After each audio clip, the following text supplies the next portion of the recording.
नमस्कार, the India top देख रहे हैं। मैं हूँ आपके साथ बिरजू सिंह।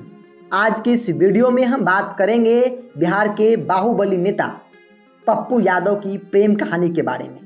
तो आइए हम आपको विस्तार से बताते हैं। बिहार की सियासत में जब भी बाहुबली सियासतदानों का जिक्र होगा तो उसमें राजेश रंजन उर्फ पप्पू यादव का नाम शीर्ष की पंक्तियों में आएगा।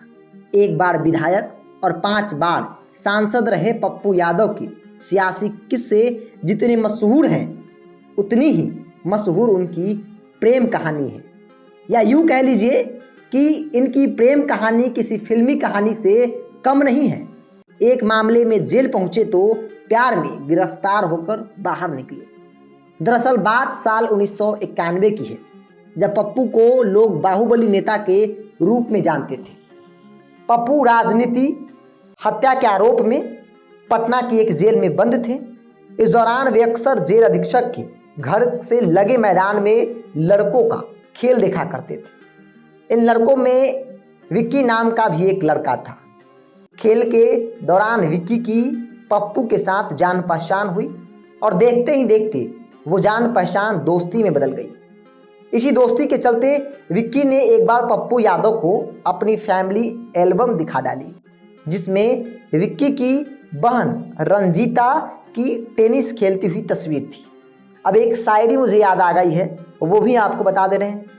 हम तो फना हो गए उनकी आंखें देखकर गालिब, न जाने वो आईना कैसे देखते होंगे। गालिब का यह शेर पप्पू यादव की उस वक्त की स्थिति पर एकदम फिट बैठता है। रंजीता की उस तस्वीर को देखकर पप्पू अपना दिल हार बैठे और फिर शुरू हुई अपने प्रेम प्रस्ताव को लेकर रंजीता तक की पहुंचने की लंबी कहानी। रंजीता उस समय टेनिस खेला करती थी।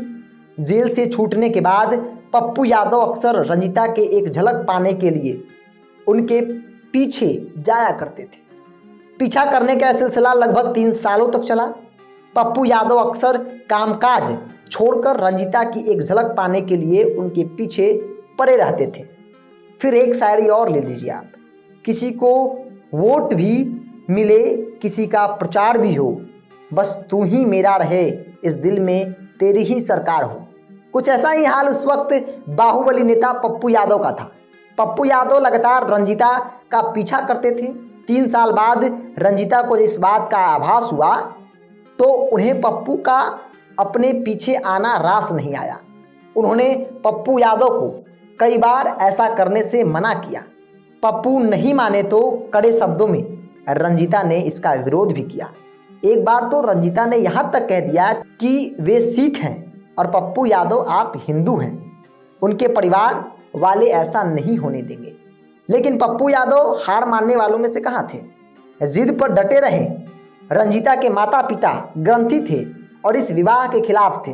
आलम यूं हुआ कि इसके मुकम्मल करने की जिद पर पप्पू चंडीगढ़ तक चले गए।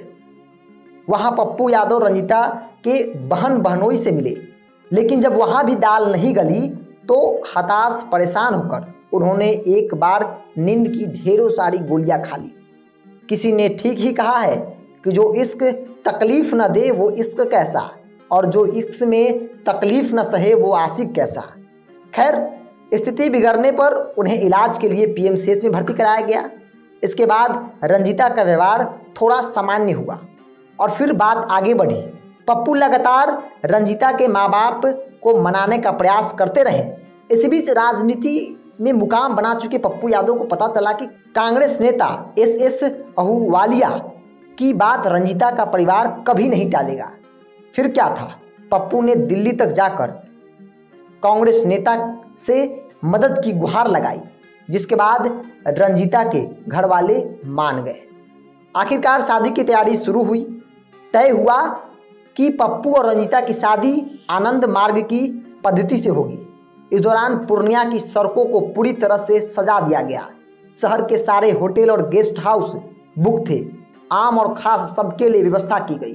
पर क्या ये हैप्पी एंडिंग थी? जवाब नहीं। सयाने लोग कह गए हैं, इश्क में पापड़ बेलने के साथ साथ कभी कभी गुजिया और समोसे भी तलने पड़ते हैं। तो हुआ यूं कि रंजीता और उनके परिजनों को लेकर आ रहे चार्टर्ड विमान रास्ता भटक गया। दुल्हन की शादी में नहीं पहुंचने के कारण हंगामा मच गया, लेकिन जब बाद में पता चला कि विमान का पायलट रास्ता भटक गया है, तब जाकर पप्पू यादव ने चैन की सांस ली। फिर और देरी न करते हुए दोनों की शादी बड़ी धूमधाम से की गई।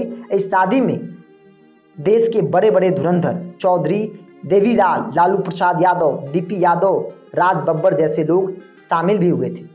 आज भी उन दिनों की बात याद करके पप्पू यादव का चेहरा खिल उठता है।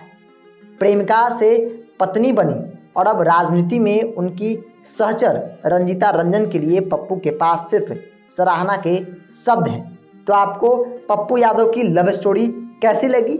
आप अपना राय हमारे कमेंट बॉक्स में ज़रूर दें, ताकि हम इस तरह की वीडियो जो है और बनाते रहें और आप तक पहुंचाते रहें।